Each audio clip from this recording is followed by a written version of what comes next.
మేడగది మీరు దేవుని కలుసుకునే స్థలం. 1953 సంవత్సరం నుండి నేటి వరకు, అనగా గత 72 సంవత్సరాలుగా నిరాటంకంగా ప్రచురితమవుతూ 3 తరాల ప్రజలను విశ్వాసంలో అనుదినము బలపరుస్తున్న ధ్యానాలు ఇప్పుడు యూట్యూబ్లో మీకోసం.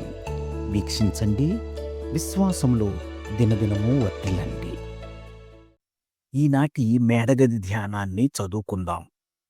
బుధవారం, మార్చి 19, 2025. ఆకాశంలో ఉన్న చర్చి. ఈనాటి ధ్యానాంశం ఆకాశంలో ఉన్న చర్చి. ఈనాటి వాక్య భాగంగా పేతురు రాసిన మొదటి పత్రిక 2వ అధ్యాయము 9, 10 వచనాలు చదవండి.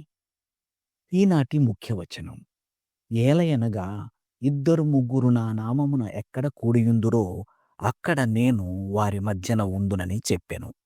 మత్తయి సువార్త 18వ అధ్యాయం 20వ వచనం.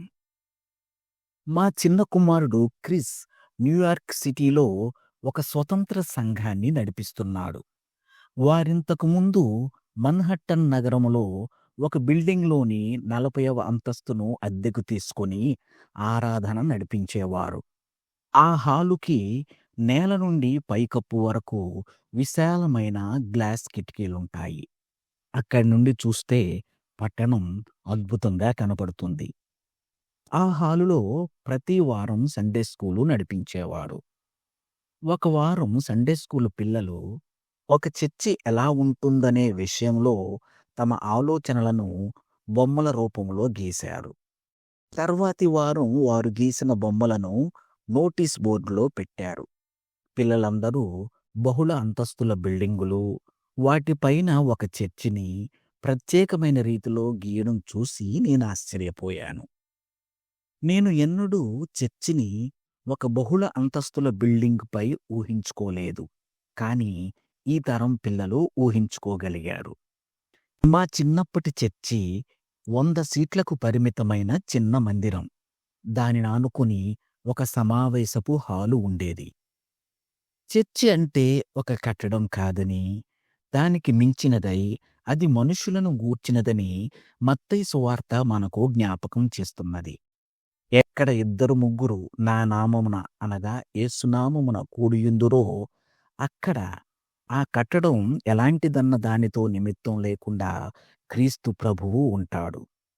భవిష్యత్తులో చర్చి ఎలా ఉంటుందో నాకు తెలియదు, కానీ దేవుడు అక్కడ మనతో ఉంటాడని మాత్రం నాకు నిశ్చయంగా తెలుసు. నీటి ధ్యానం: భవిష్యత్తులో చర్చి ఎలా ఉంటుంది?